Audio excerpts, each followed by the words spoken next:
Graça e paz em nome de Jesus, amém? Que alegria estar com vocês aqui de novo, mais uma vez.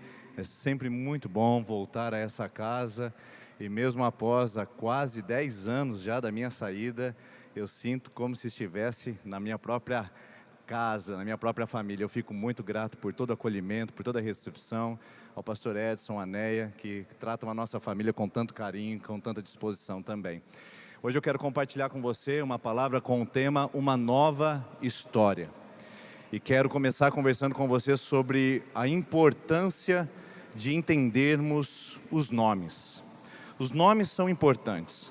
Infelizmente, na nossa cultura ocidental, nós não tratamos com a devida importância e decência como deveria. Às vezes nós escolhemos nomes mais pela sonoridade que eles trazem, mais por uma afetividade, do que de fato por uma significância ou por algum motivo específico. Os nomes, para muitos de nós, são casos aleatórios e que são, às vezes, frutos da nossa própria criatividade. E nessa criatividade a gente vê das coisas mais absurdas e mais estranhas por aí. A minha esposa trabalhou no conselho tutelar e nós tivemos a oportunidade de atender um caso numa família, um caso bem delicado de duas crianças que estavam sofrendo um certo tipo de violência. E ao fazer o protocolo e saber o nome das crianças, a mãe revelou a criatividade da sonoridade dos nomes. O mais velho se chamava Rivenil e o mais novo se chamava Rivotril, com a proposta de trazer uma sonoridade, quem sabe montar uma dupla sertaneja. Eu tive a curiosidade de pesquisar também os 10 nomes mais curiosos e mais estranhos registrados em cartório no nosso país, e um deles especificamente me chamou a atenção. Depois você pode fazer isso na sua casa, é bastante divertido e bastante interessante também. Mas me chamou a atenção o Vicente mais ou menos de Souza. Então eu fico perguntando o que significaria algo parecido ou semelhante como isso.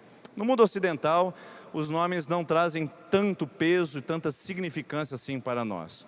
Mas, de fato, eles têm um motivo para estarem ali. Quando somos chamados por um nome, estamos atrelando a isso uma personalidade, uma identidade.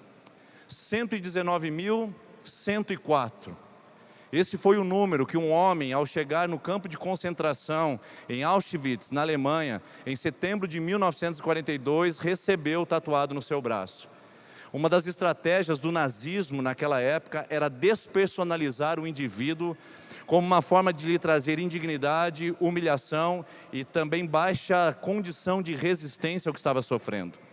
Este homem, tatuado com este número, perdeu o seu nome, perdeu a sua identidade, perdeu a sua esposa que estava grávida para o Holocausto nazista, os seus pais e o seu irmão. Só ficou ele e esse número tatuado no seu corpo pelo resto da sua vida, lhe trazendo estranhas memórias, estranhas lembranças, difíceis movimentos que ele passou e que ele experimentou em relação àquilo que ele viveu no terror do nazismo e do período de campos de concentração. Nomes têm significado importante, é por isso que se faz a retirada deles em momentos onde se pretende despersonalizar. Muito mais isso acontece na cultura judaica.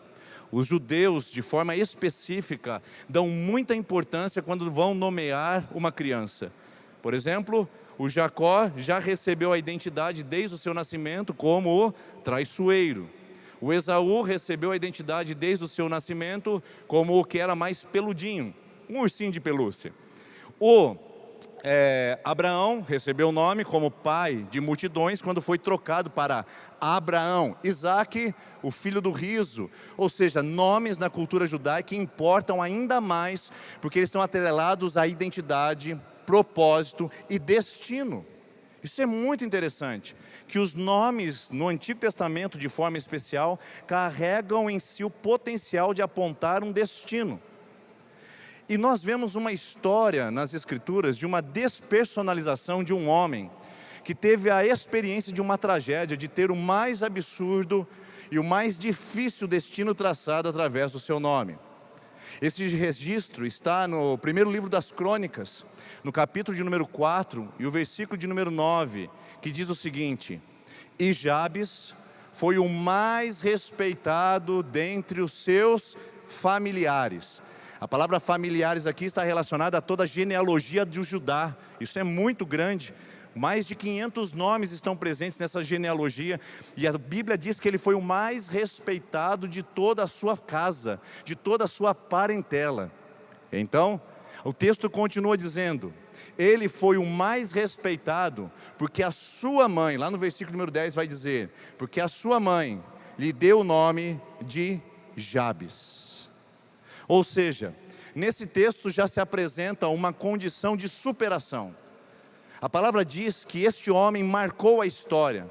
O termo o mais respeitado em hebraico significa aquele que teve glória.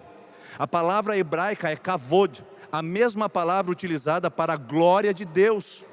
Então esse homem teve um peso, uma densidade, uma marca na sua história e na vida dos outros, cuja experiência marcou as gerações posteriores, ao ponto de que, quando o escriba vai registrar a genealogia, no meio de 500 nomes, sem nenhuma referência biográfica, sem nenhuma referência histórica, ele para e diz: sobre Jabes eu preciso contar um pouquinho sobre ele, porque ele foi o mais importante, o mais ilustre, o mais respeitado, o mais denso e que marcou a história da sua família. E aí você deve estar se perguntando: o porquê isso? Como ele marcou a história da sua família? Porque ele tinha o nome de Jabes. Mas o que isso tem a ver, pastor? Tem a ver porque a sua mãe deu o nome de Jabes dizendo, preste bem atenção no versículo, deu ao nome Jabes dizendo: com dores o dei à luz. A palavra Jabes, o nome Jabes, é uma construção de duas palavras hebraicas, Já ou Iá e Bes. Já significa o que traz, o que carrega, e Bes significa dor, sofrimento. Trata-se não apenas de um nome, mas de um nome atrelado a um som. É uma onomatopeia hebraica, é uma onomatopeia, uma palavra. O nome dele era um som atribuído a uma palavra. E o que era essa onomatopeia? Sabe quando você levanta de madrugada, procurando o banheiro, tateando pelo escuro, e bate o dedo mindinho no canto da cama, ou no canto do guarda-roupa, e você solta um som gutural, um som sem sentido, um som visceral, mais ou menos assim, ai... Cada um tem uma sonoridade, mas no hebraico essa onomatopeia significa dor. Jabes foi o mais ilustre dos seus irmãos, porque ele já nasceu sendo uma onomatopeia de sofrimento. O som do seu nome invocava tristeza, o som do seu nome invocava angústia. E a palavra angústia em latim significa exatamente isso, aquilo que aperta, aquilo que espreme, é aquela sensação que faz sair algum som de dentro. Ou seja, esse homem aprendeu desde pequeno ser remetido a um som de dor, ele era remetido ao som de sofrimento. Na lista de chamada da sua escola era Mateus, Marcos, ai. Quem é o ai? É esse causador de sofrimento, é esse que carrega dor. Na escolinha de futebol, quando iam escolher o time, escolhiam o João, o Fernando, o Felipe e o Marquinhos. Mas quando chamavam diziam: traga o ai junto, traga sofrimento junto, traga dor junto para o nosso time. O que isso poderia acarretar e trazer na vida de um jovem que estava construindo a sua identidade, a sua personalidade e o seu destino? Porque ele aprendeu a ouvir que ele era uma dor na vida. Ele aprendeu a escutar e a reproduzir que ele era um sofrimento e um peso para todos com os quais convivia. Quantas onomatopeias nós temos aqui sentadas nessas cadeiras? Quanta gente que aprendeu a ouvir um som nos seus ouvidos, que o remete não à sua identidade, não à sua personalidade, não ao seu propósito, não ao seu destino criado em Deus, mas gente que aprendeu a ser colocada num padrão de reverberação da sua própria dor, do seu próprio sofrimento. Tem gente aqui que até hoje está ouvindo: você é incapaz. E você sente que, embora as pessoas te chamem pelo nome, você escuta lá no fundo: incapaz, incapaz, incapaz. Isso fica ecoando na sua alma. Quantas mulheres sentadas aqui, que embora tenham nomes lindos, escutam uma onomatopeia na sua alma, no seu coração, dizendo que são rejeitadas, que não são amadas. Quantos homens de sucesso que estão sentados aqui nessas cadeiras, que por mais que conquistem, que por mais que desenvolvam, que por mais que alcancem, ainda sentam atrás das suas mesas de escritório, ainda contabilizem bons rendimentos econômicos, mas que desenvolvem sua vida a um som dizendo: insuficiente, não bom o suficiente, incapaz, incapaz. Quantas pessoas que dirigem pelo trânsito dessa cidade, que vivem o seu dia a dia, que experimentam a sua rotina, mas que escutam a onomatopeia da sua própria tragédia. Gente que foi rejeitada na sua infância, gente que foi humilhada no seu trabalho, gente que foi negligenciada em suas dores, gente que foi afastada dos seus dilemas, gente que não foi respeitada em sua dignidade, gente que foi violada em sua inocência, gente que foi abusada em sua experiência pessoal, gente de todos os tipos, que embora tenha um nome lindo, escutam um som da sua alma dizendo: você não presta, você nunca será ninguém, você não merece a graça de Deus, você não merece estar aqui, Deus não olha para você, você não merece a bênção. Agora você consegue perceber e entender por que Jabes foi o mais ilustre dentre todos os seus irmãos, dentre toda a sua parentela? Porque ele nasce nesse cenário de despersonalização do indivíduo. Jabes era o retrato e a representação da dor e do sofrimento. Como você acha que é? Como você caracteriza a sua vida? Como você pensa que vai ser o seu destino? Porque a sua mãe separou, você se casou esperando que isso nunca aconteceria, e você agora está num segundo relacionamento conjugal e acha que isso vai acontecer de novo. É a onomatopeia, é o som imitando a sua dor de novo, dizendo: você não consegue, você não pode, isso vai acontecer de novo, você é amaldiçoado. Gente que não consegue se livrar desse cárcere. Por isso que Jabes é uma inspiração para você e para mim, porque todos nós temos histórias difíceis, todos nós temos experiências caóticas, todos nós temos dores profundas na nossa alma, que carregam e que de alguma forma modelam nossa personalidade, nossa escolha, nosso senso de destino e nosso senso de propósito, não é verdade? Agora Jabes faz um movimento duplo aqui, porque ele não apenas recebe um nome que despersonaliza, ele recebe o nome da sua própria mãe que diz isso. A palavra dizer aqui, o texto bíblico diz: e a mãe de Jabes o deu esse nome dizendo. A palavra dizer é de Gênesis capítulo 1 versículo 3. E disse Deus: haja luz.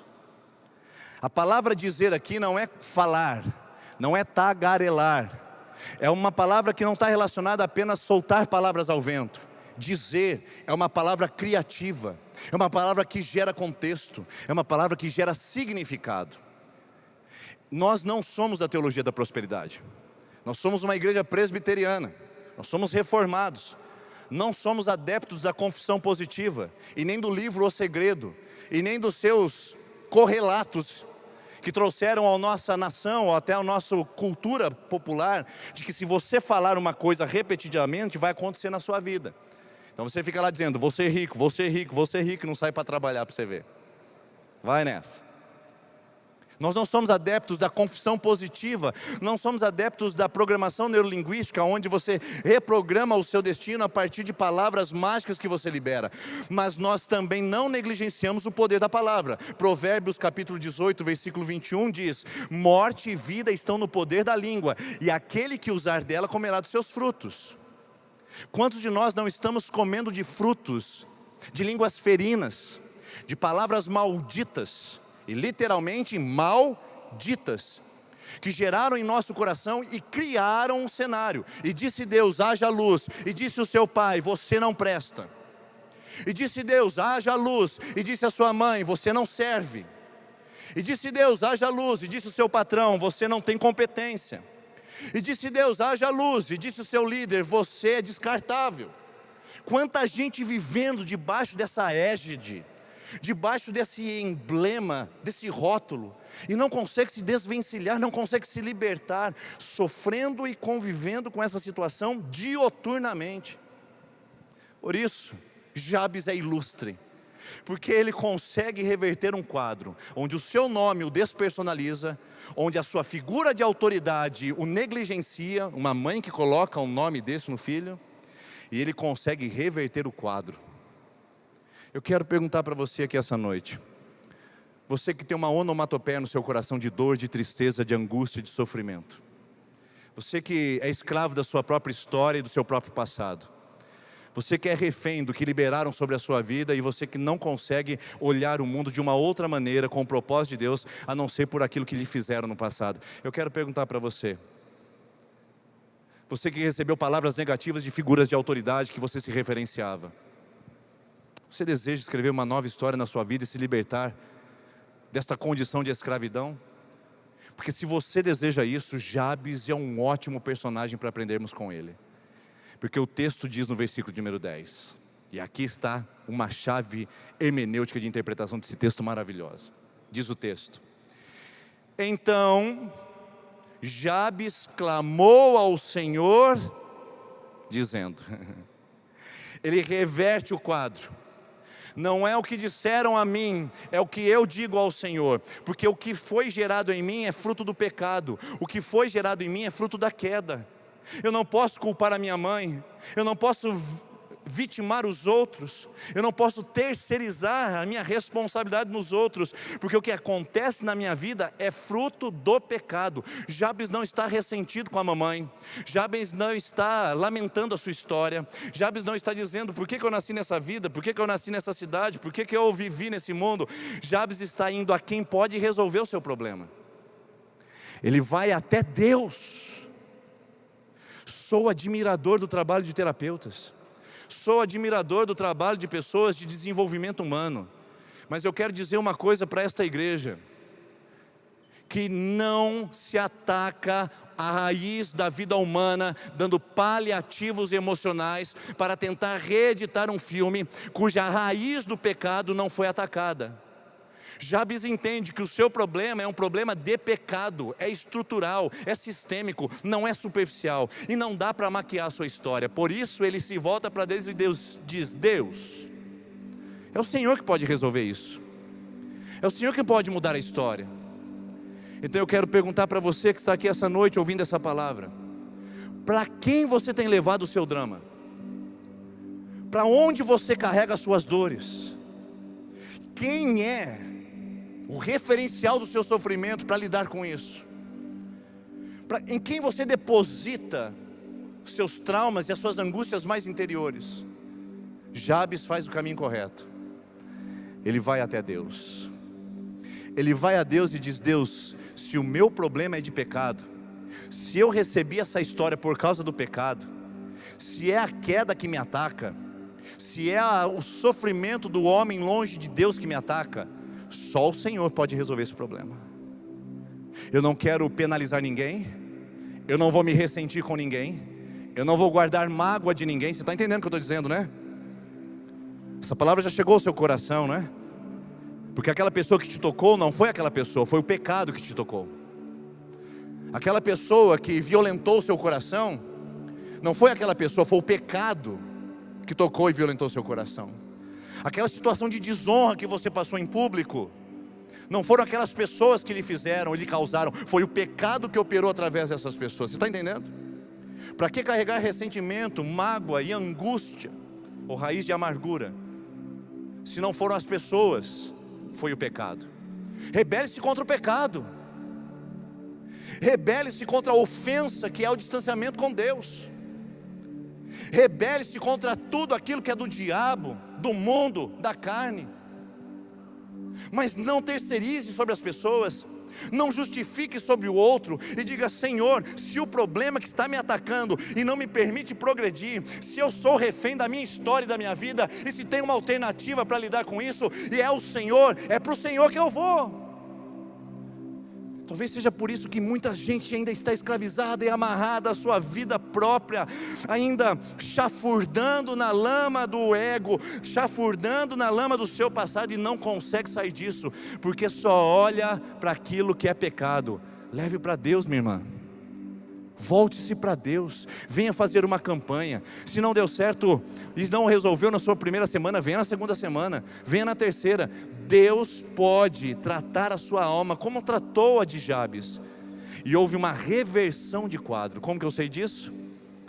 Porque o texto continua dizendo que Jabes clamou ao Senhor, ele gemeu ao Senhor, ele disse ao Senhor: abençoa-me, livra-me da maldição, aumenta as minhas terras, que a tua mão seja comigo, guardando-me de males e livrando-me de dores. E Deus atendeu o seu pedido. Jabes sabe que está debaixo de maldição, sabe que o pecado habita no mundo, e ele diz: se é problema de pecado, Deus me abençoa, porque só tem um jeito de a gente sair de maldição, pessoal. Queridos irmãos e irmãs, só tem uma forma de você se livrar da escravidão, da maldição. E essa forma se chama Jesus Cristo, porque a palavra de Deus diz em Gálatas 3,13, que Ele se fez maldição por nós, porque está escrito: maldito todo aquele que for pendurado no madeiro. Cristo assumiu a sua maldição, por isso você não conseguirá bênção, você não conseguirá libertação em outro caminho, que não seja através de Cristo, porque Ele disse: eu sou o caminho, a verdade e a vida. Para você que vem numa terça-feira da esperança, e depois vai tomar um passe no centro espírita, para você que vem numa terça da esperança, e depois vai acender uma vela a determinado orixá, para você que vem numa terça da esperança e depois vai fazer uma simpatia para resolver o seu problema, eu quero dizer uma coisa para você: não existe outro caminho se não for Jesus Cristo de Nazaré. A maldição opera na vida humana, porque a humanidade está debaixo da escravidão do pecado, e só tem uma forma de quebrar o pecado, e não é sendo bonzinho, não é acendendo velas, não é pagando penitências, só tem uma forma de você se livrar da escravidão do pecado: Jesus Cristo, que quebrou a maldição contra nós, assumindo tudo isso na cruz do Calvário. É esse nome que nós pregamos nesse lugar, é esse nome que nós adoramos nesse lugar, é esse nome que transforma a vida de pessoas. É por isso que Jabes diz: Senhor, me abençoa, porque eu estou debaixo de maldição, e se o Senhor me abençoar, amplia minha tenda para que eu possa abençoar mais gente. E se ampliar minha tenda e eu ficar com muita responsabilidade, que a tua mão seja comigo para eu não fazer isso sozinho. E Senhor, se a tua mão for comigo, me livra das dores. O que você acha que ele está pedindo aqui? Lembra da palavra Jabes? Já, aquele que traz bes, dores. A palavra hebraica aqui é: me livra de bes. Me livra da segunda parte do meu nome. Me livra da segunda parte da minha história, Senhor. Me livra da segunda parte do que construíram em mim.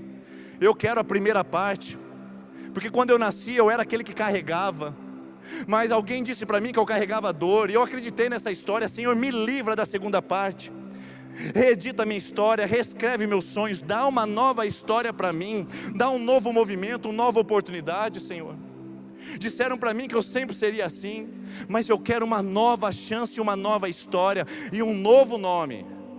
Jabes está pedindo para ele ser livre do seu próprio nome. E sabe como Deus responde para ele aqui nesse texto? Sabe como que Deus fala com ele nesse texto? E diz o texto no versículo final: e Deus atendeu ao seu pedido. Como assim? Simples desse jeito? Não é que Deus atendeu o pedido. Lembra da palavra Jabes? Primeira parte, já, Iá, aquele que traz, bes, onomatopeia daquilo que dói. A primeira parte do nome dele está aqui, nessa resposta de oração. A palavra e Deus atendeu o pedido, o termo atendeu, sabe qual é? Já. Deus está olhando para o Jabes dizendo o seguinte: você quer se livrar da sua história? Eu não consigo livrá-lo, eu não consigo apagar a sua memória, eu não consigo dizer para você que não aconteceu o abuso, eu não consigo dizer para você que não aconteceu a violência, eu não consigo dizer para você que foi difícil ver os pais separados, eu não consigo dizer para você que foi difícil viver abandonada e as experiências de rejeição que você teve, eu não consigo apagar a traição da sua mente nem a infidelidade do seu coração, eu não consigo apagar, mas eu consigo te livrar da escravidão disso. Então, Jabes, você é aquele que carrega, mas você não é aquele mais que sofre. Você é aquele que carrega a bênção, que carrega a graça, que carrega a misericórdia, que carrega a vida, que carrega a restauração, que carrega a restituição, que carrega amor, que carrega a bênção de Deus. Mas você não é mais aquele que carrega dores. Deus diz a Jabes: eu atendo o seu pedido, porque eu trago para você quem você é. Minha irmã e meu irmão, você não precisa ficar com a segunda parte da sua história. Despersonalizada, indigno, indigna, se rastejando para conquistar algo desse mundo cruel. Você tem a primeira parte da história, que é o propósito pelo qual Deus te criou, pelo qual Deus te formou, o destino que você carrega no seu coração, só pelo fato de ser criação dEle. Você não precisa ser refém da sua história, você não precisa ficar amargando o rastejamento desse mundo, tentando ser uma melhor pessoa. Você pode adquirir em Cristo a sua identidade de filha e de filho, e entender que nele a sua história tem redenção. Você não é mais o traído, você não é mais a traída, você não é mais o falido, você não é mais o rejeitado, você não é mais o violentado, você não é mais o abusado, você não é mais o peste, você não é mais o inoportuno, você não é mais o inadequado. Você é o homem de Deus, a mulher que Deus chamou para pisar nessa terra e viver os sonhos, propósito e destino que Ele tem para o seu coração, amém? É a primeira parte, não é a segunda parte.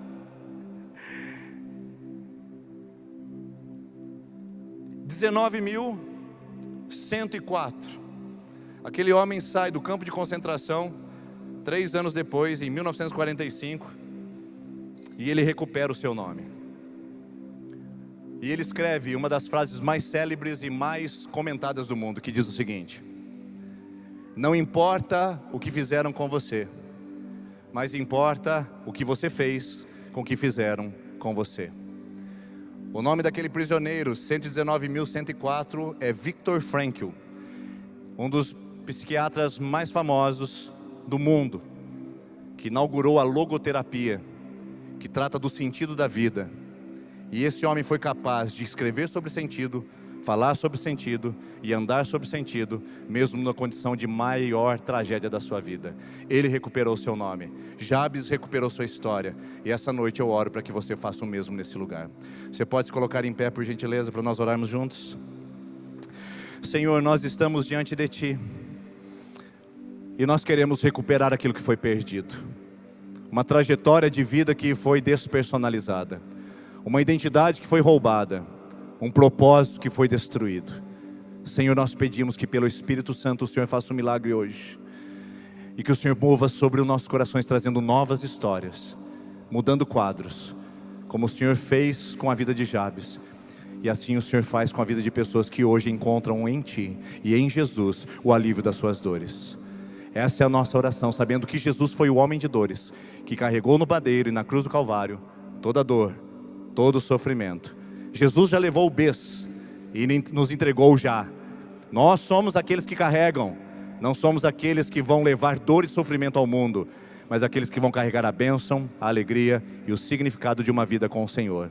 É esse milagre que cremos e confiamos que o Senhor está fazendo e operando essa noite.